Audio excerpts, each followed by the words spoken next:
I have heard, Ms. John Paul, I really appreciated your earlier speech in support of the bill, and I've agreed with so much I've heard on both sides of the aisle. My problem is that I can't forget experiences I've had since I've been here in Congress.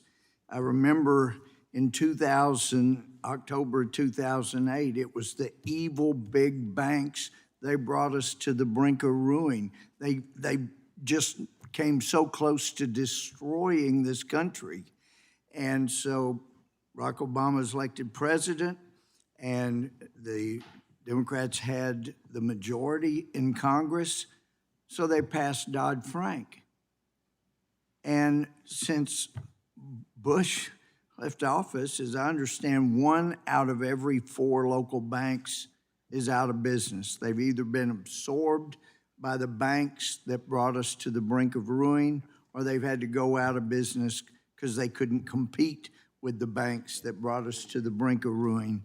And so all the talk was about these evil investment banks and how we have got to stop them. And that brought about Dodd-Frank, which shut down local banks and allowed the big banks to just take over the country and control things. The gentleman yield. And then, no, not yet. And back also, I remember when President Obama took over, and he had all these nasty comments about Wall Street and how bad they were.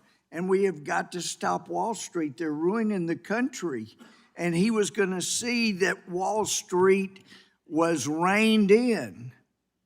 And I also happen to remember in 2008, a big majority of executives from Wall Street and their spouses gave to Obama over McCain. And so I'm going, wait, these things don't really balance out.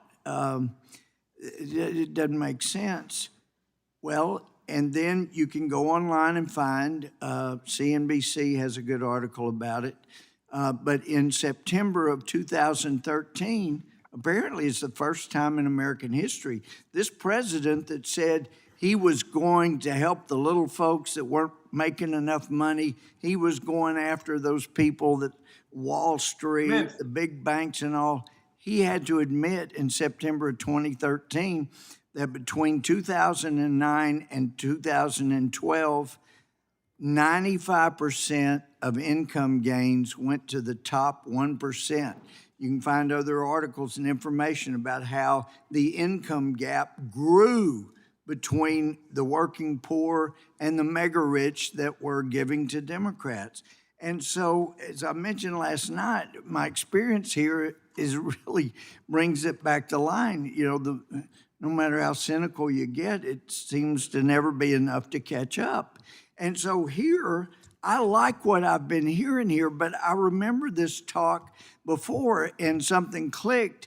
And looking back, Elizabeth Warren was leading the charge in 2019 saying, we're going to break up Google and Amazon, these big companies. And lo and behold, there's an article here about after she started advocating that, Silicon Valley gave to her bigger than anybody else. She brought in 19 million, I think, in the first quarter.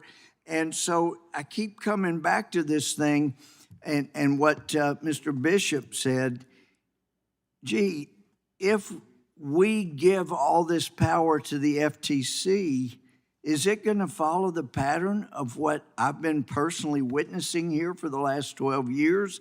That people are going to be so afraid that are part of these big four that they're going to come in, I'm going to contribute big to your campaigns, I'm going to do whatever you want me to do, just please don't break me up. But Google went to the point, as I recall seeing somewhere, that they were saying, look, Elizabeth Warren can't break us up because we have got to be together to defeat Donald Trump.